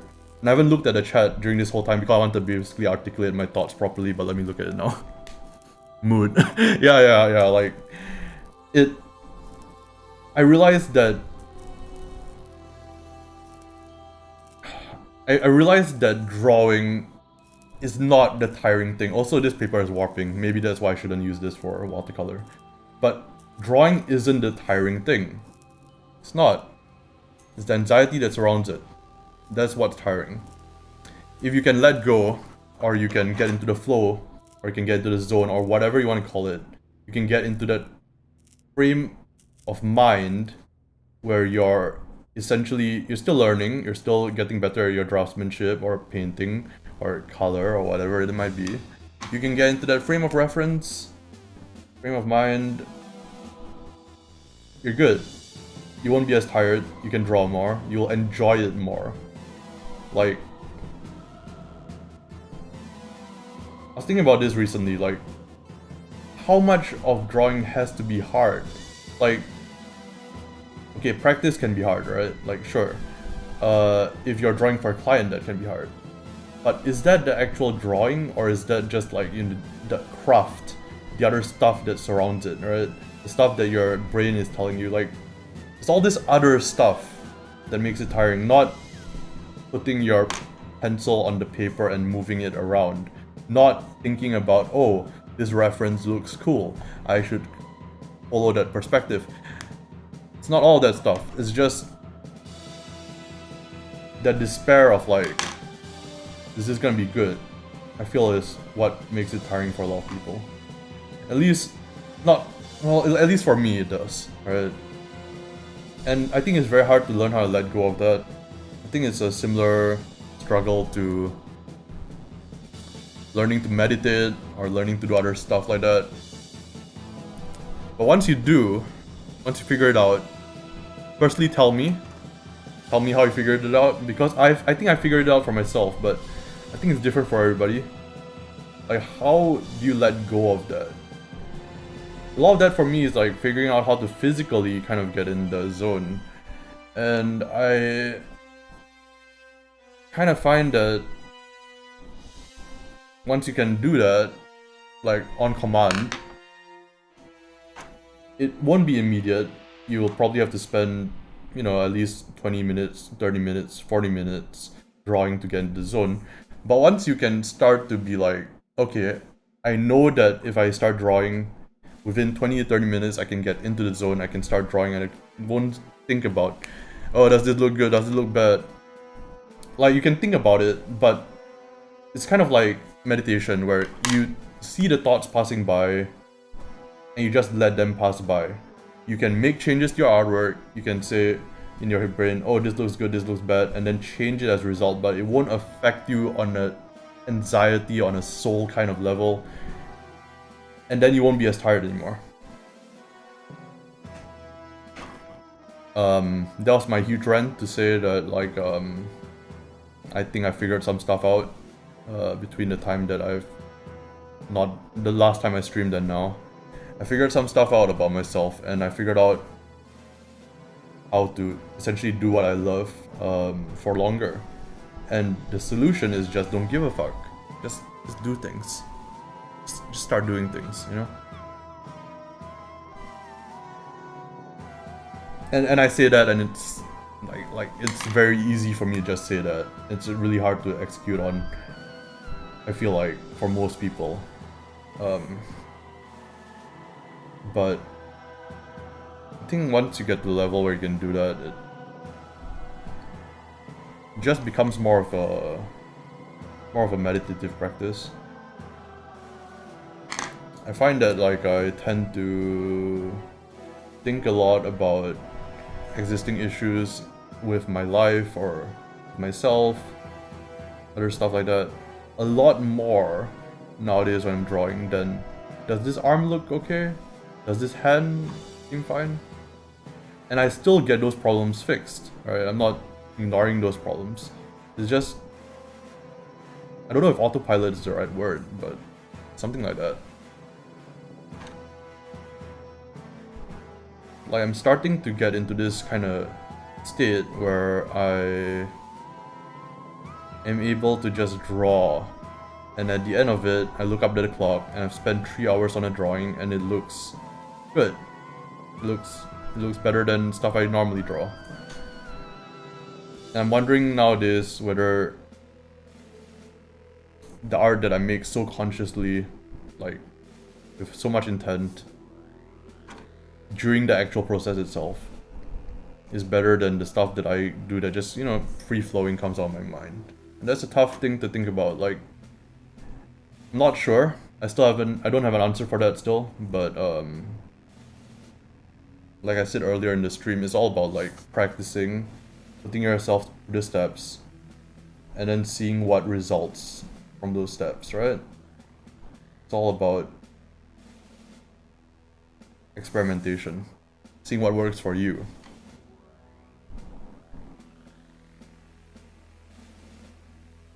And I think at this point in the drawing stage, I have gotten into the zone. I'm not really even thinking, like, just now I was talking a lot about, like, oh, does this look good? Does this color look good? Now I don't care as much about it, and I think it's turning out better as a result. For me, it's the flow state. Yeah. I think we're talking about the same thing, like flow state or the zone, or, you know, whatever you might want to call it. That state of mind, once you get to that state of mind, drawing feels a lot more like meditation, and it feels a lot less tiring, I get better drawings, I think. I haven't really figured it out, but just from my experiments, it seems to be the case. I can't say for sure, but there's definitely some things you want to be intentional about, but not the entire drawing has to be intentional, right? Like,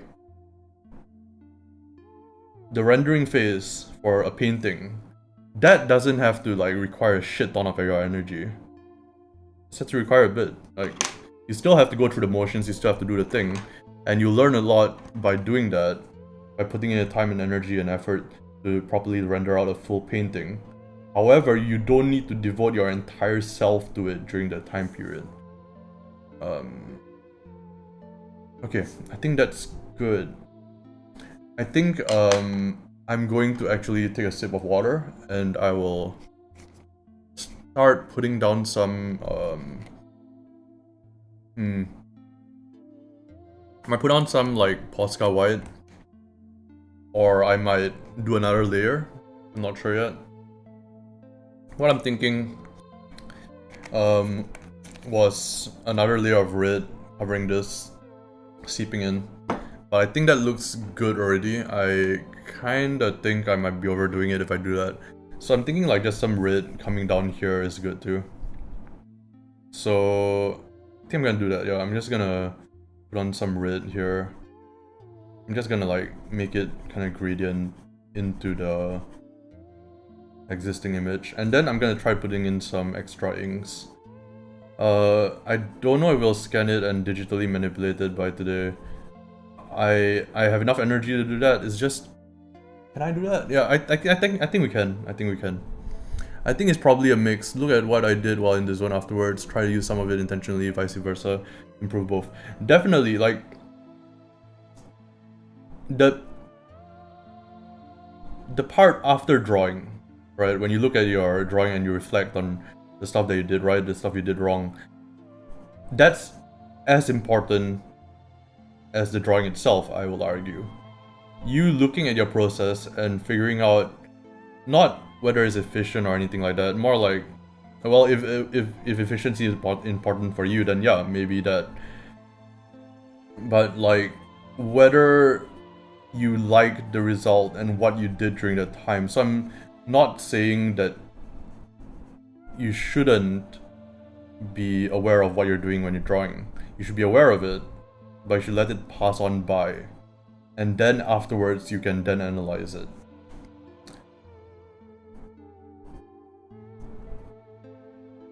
It's kind of like post-mortem, I think. If we're gonna go with like video game terms, or video game development terms.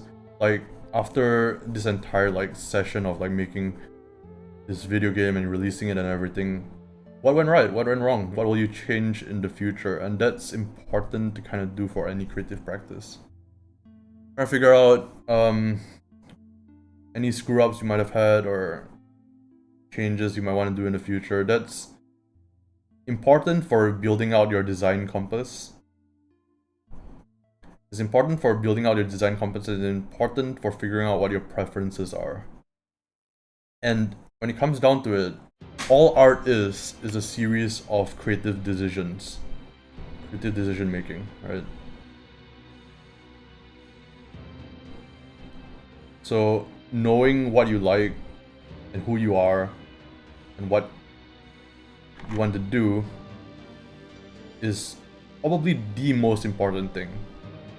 Like, I will argue it's even more important than knowing perspective or having perfect draftsmanship or knowing color theory. Like, all this stuff is good, but at the end of the day, you're doing this as art, doing this so that you can have something that you like. Knowing your preferences is important for that. I've met people with amazing knowledge of their own visual preferences without actually knowing how to draw. Possible. I think that's more important, because all this stuff, like all this knowledge of how to paint and how to ink and how to perspective and anatomy and what the fuck is a brachioradialis muscle and all this bullshit, is stuff that you can just accumulate fairly easily. What's harder to do is sometimes to sit down and go, what do I actually like about art? Alright? I don't know why I got so philosophical this stream, but like, yeah, that's something I've been thinking about a lot recently, and it's been helping me a lot. And I ranted about it, not ranted, but like I commented about it to my friend last night. And he was like, you should make a video on that, or you should talk about that on stream. And I was like, haha, I will never do that. And I just did it, so good job, me. Let's see. Okay, yeah, so back to Trench Crusade. I really like the world of it. I really like the visual style. Everything about it is just beautiful to me. And I really want to participate in that. It's kind of why I'm doing this drawing right now.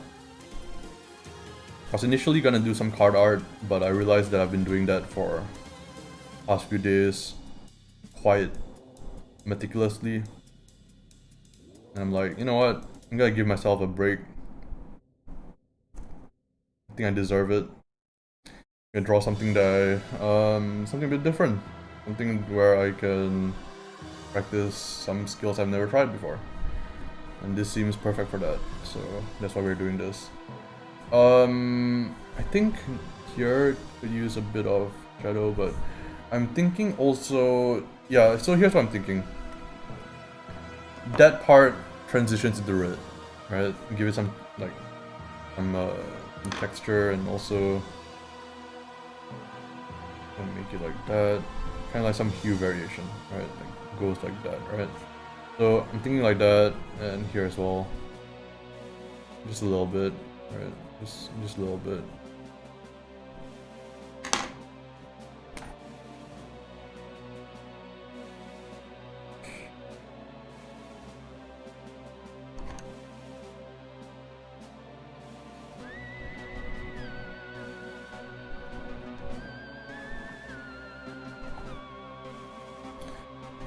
Okay, that's good.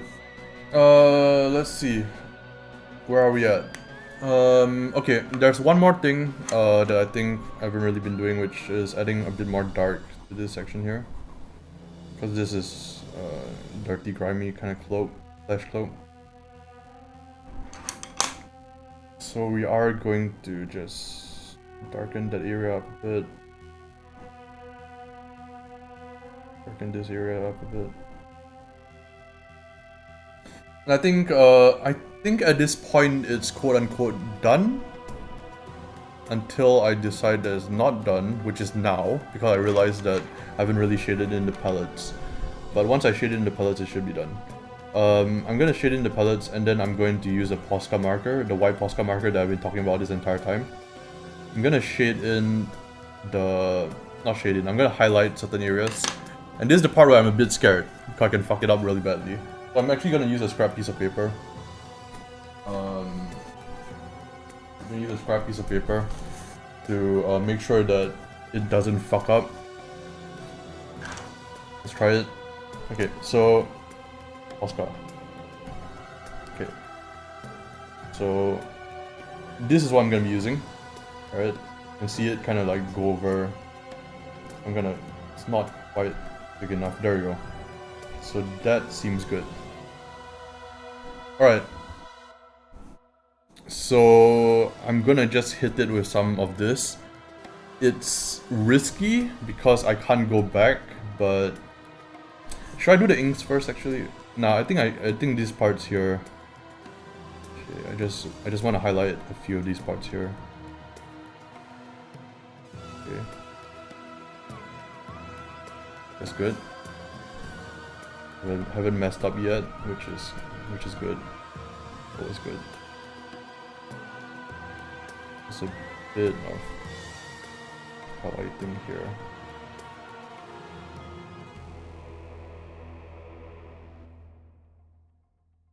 There we go. I don't want any on there, I think, but here it's good. That's all the highlighting that we're gonna do for this piece. It's warping pretty badly right now. I'm actually going to go back in with an ink pen. And then I'm going to just add a bit more detail in certain areas, overlapping regions, etc, etc. And try to fix up some issues I have with the piece. And once we're done with that, I will scan it in. I'll bring it into Krita and I'll show you guys my process for cleaning up something like this. Although it's going to be a bit different from any time I've ever done it, because of the fact that I'm using a medium that I have little to no experience with. So it's going to be a bit different. I look forward to seeing what that looks like on stream with you guys. But I have to make sure that everything else is okay first. Which I think it is. Like, it's not perfect by any means. I could detail this all day, like... But I think it's mostly, like, everything I need is mostly there.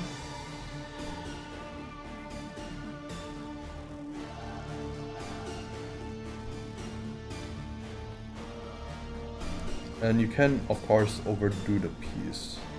I'm trying not to do that.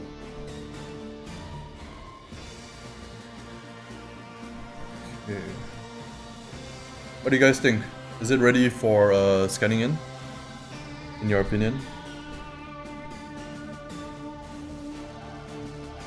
I think it is, but I'm wondering if I should add.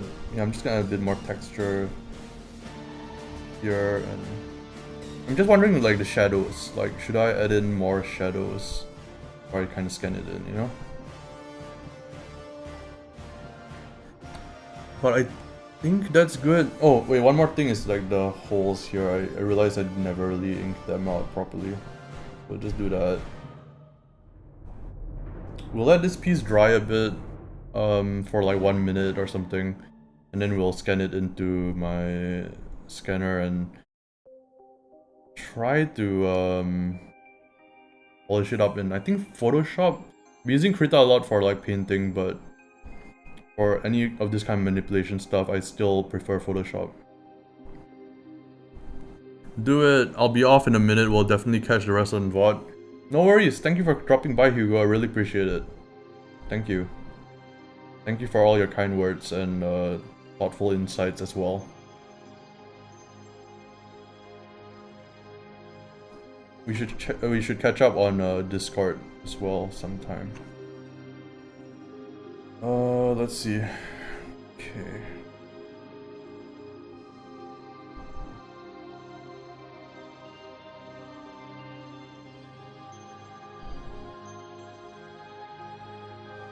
I think after I shade this coat, like the bottoms of this coat, we are good. I can't see any other issues that jump out to me immediately, at least. Yeah, I don't see any other like immediate issues, so I think we're good to like just scan this in. So I'm gonna do it. So this is our piece right now. I think I know how I'm gonna like adjust it, but yeah, I think we'll just scan this in. I'm trying to figure out whether there's anything else we can do before we do that. I think we're good though. Like, the only thing that's bothering me, but I don't think I can kind of fix, is this part here. There's not enough like hue variation, but I kind of like really saturated a lot of the reds there. I think if I added brown now, I can add a little bit, I guess. Like, not blending it in, but just like adding a little bit here and there. Just as like variation. Obviously not on the parts that have like the Posca marker, but yeah, like that. I think that's good enough. I'm going to scan this in. I'll be right back.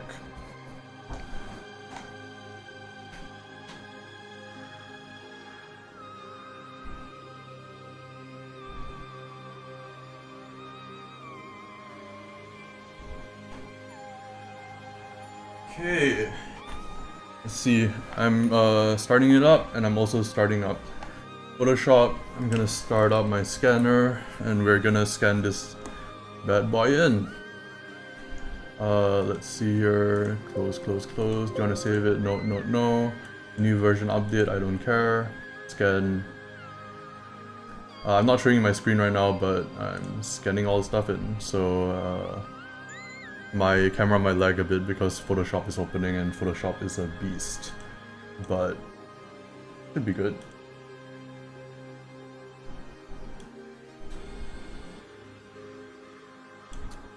Okay, I don't know if you heard that noise in the background, but that was my scanner. Let's see. Yeah, it looks pretty good. Save the PC. Save. It actually saturated it a bit more than it actually is. We're gonna have to fix that. Not really a big issue, but yeah, it's a little bit warped. Okay, I'm gonna switch over to Photoshop. Hopefully, there you go. You can see that. First thing we're gonna do, image rotation clockwise. Alright, so this is obviously a lot more saturated than you just saw me drawing. So first thing I'm gonna do is hue saturation, go down around there. And then the other thing I'm gonna do is, oops. Oh my god, it's lagging quite a bit. I think OBS is not helping. Levels adjustment, we're gonna do that so it blends in a bit more. We're gonna do that, something like that. Then we're gonna, I'm not gonna do that for the white, but nah, I think that's good. No, I'm gonna put it like that, then darken everything up. Okay, there you go. Hue and saturation, colorize everything. Give it a bit of a sepia tint around that level. I want it to be like kind of blended in, but not too much. Okay, there you go. Okay, good. Okay, that's good. So, also the levels, I think I'm just gonna down it a bit. I'm gonna actually... You know what? Yeah, I'll down it a little bit, then I'll put paper texture over it. Usually I don't do this because I already have a paper texture on there, but I kind of need it in this case because I'm gonna be doing some highlights. Paper textures. We're gonna go with an off-white canvas, I think. This looks good. Yep, I'm just gonna use an off-white canvas. This is from TGTS, True Grit Texture Supply. Just gonna bring that up to size, set it to multiply. Looks good. I'm not gonna do the grain, which they normally also provide, because of what I'm gonna do next. So I'm actually gonna highlight up certain parts. So what I'm gonna do is I'm gonna set this to overlay. I'm gonna set a nice brownish kind of color. I'm gonna grab my tablet, and we're gonna start highlighting out certain areas. Oops. We're gonna start highlighting out certain areas. We're just gonna use a soft round pressure opacity flow. All Photoshop versions should have this. And we're gonna set our opacity up. We need a bit lighter. There we go. I'm actually gonna set my my screen to be a bit different as well. There you go. So I'm just gonna highlight up certain areas here and there. Usually I set my screen to be on like this very dark kind of mode, especially when I'm inking. But when I'm doing like color stuff, I obviously have to have like as much color information as possible, which is why I do that. Okay. Don't go too overboard with this, I'm trying to remind myself. Just want enough to kind of like bring home some of the points here. Just want to make that a little more translucent. Let's see. Thinking levels here can go even less. Yeah, like that. Or like that. That's good. Okay, that's good. And then I'm just gonna highlight up certain areas here. Here.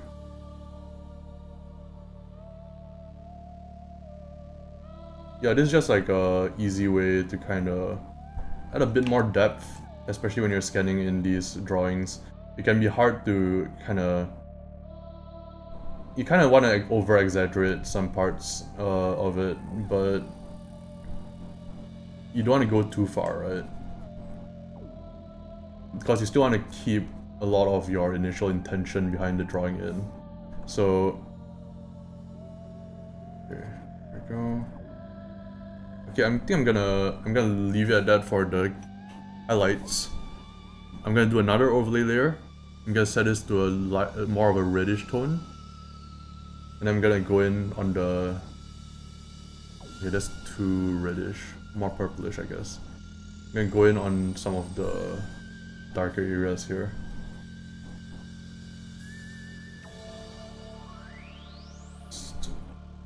highlight up some parts here and there.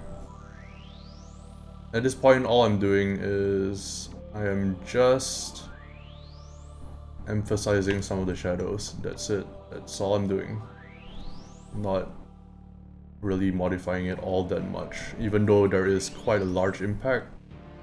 And that's kind of like the trap that you can fall into. Since there's such a large impact on it, and you're not doing all that much, you might be like, oh, I have to do more. But no, like, just, you know, just let the piece speak for itself. Don't want too much of it. So I might have put too much of it already. I'm not sure. I'm gonna down the opacity and see whether that... No, I think I just hit it just right. Maybe like 90%. There you go. Yeah, that looks good. I'm gonna save this. Fly guy, I guess. I'm gonna call it flyguy.psd. Okay. Okay.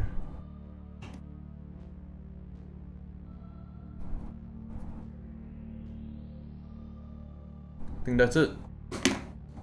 What I'm gonna do as a final thing is I'm gonna try doing a gradient map. Sometimes it works, sometimes it doesn't. It's always worth trying. I'm gonna go for this, and then I'm gonna set it to overlay. Then I'm gonna down it to a very small amount, and maybe a bit more. Yeah, I kind of like how it looks. I like how it looks. Great monster design. Thank you. Yeah, it's for miniature that I'm planning on kit bashing for TRENCH CRUSADE. And I kind of, I was working off a description of it, but also some concept art of it. But I wanted to change it up slightly. I wanted it to look a bit different from how it looks like in the concept art. Not saying the concept art isn't good, because the concept art is amazing. It's more that I wanted my own spin on things. So I basically made some changes to it, but the original idea, I can't take credit for that. That's all Mike Francina and Thomas Pernin. Amazing, amazing minds. I think, yeah, like I said, I like that reminder not to overdo it was as much for me as it is for you, because I tend to overdo it, and then I look back and I'm like, I could have just left it alone. Why did I do that? So I'm gonna try to do that once I highlight up like these areas here. I'm gonna try to leave it alone, come back to it, see how I feel about it. I think that's good as is. My boy doing concept art of his kid bashes, now that's dedication. Yeah, like I find that it's really helpful to do that, because I get a lot more, I know how to paint it, I know how to like sculpt it. It's a bit demotivating because, like, you know, my drawing skills are a bit better than my sculpting skills at the moment, but yeah, it's something. I mean, it's something.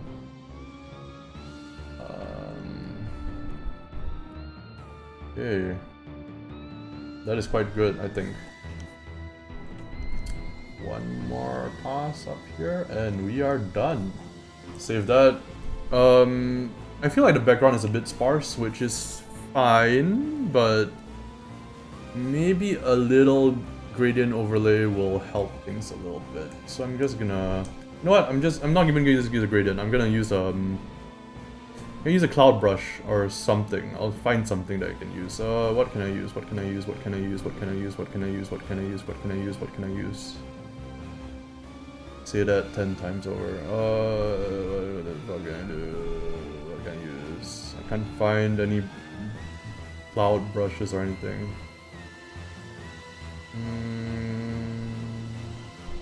I remember having like a specific type of brush that I had here, but I can't find it. Oh well, it doesn't really matter. I can just use that does bother me though. Like, I thought I installed these brushes properly. Can't find what I'm looking for. I'm gonna have to search for that brush again because I can't find it in my current brush pack. It's fine. I'll just use something else for now. Let's see, what do I have that can function as a cloud brush? You can't see this because I yeah, we're just gonna use ink wash, I think. Just use a tonal wash here. Gross, bloated, and probably smelly. Hits all the right spots. Yeah. I think, okay, here we go. So I'm just gonna do a layer up here. Yeah, there you go. It's like just a very light kind of watercolor wash. I mean, you can barely tell it, right? Like, I mean, I think you can tell that it's there, but maybe a bit darker, then a bit more red. Just a bit of variation there.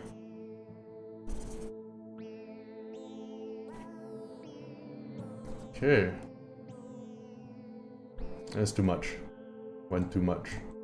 Get rid of that. Get rid of that. Get rid of all that. I think this is good. Okay, save that. Maybe like put it at the bottom. A little bit more at the bottom is fine. Yeah, okay. I'm going to crop this image because I don't think we need all of that space.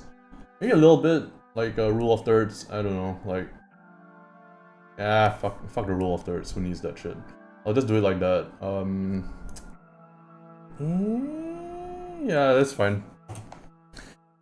Okay, and overlay, and we'll do like where the hell is my gradient brush? Where is it? Where is it? There it is. Oh, that's not correct. Classic gradient, please. There you go. Up there and up there. Perfect. There we go. So that cloud brush works pretty well. I think that doesn't work as well though, like that light from the top. I think we're done. Looks good to me. I might have overdone it, so I'm actually gonna see whether I did overdo it. So this is the original. The original looks way more saturated than it actually is. So maybe it'll... Yeah, I think I want the desaturation. Like I want it to be a bit more desaturated. So let's see if we can like find a happy medium there. 95. Yeah, that looks good to me. Very good. I guess one last thing I'm gonna do. Just the final thing is, you know those postcard marker stuff that I was using before? I'm just gonna do the same thing here. I'm just gonna dab it on here, just a full kind of white, just dabbing it on.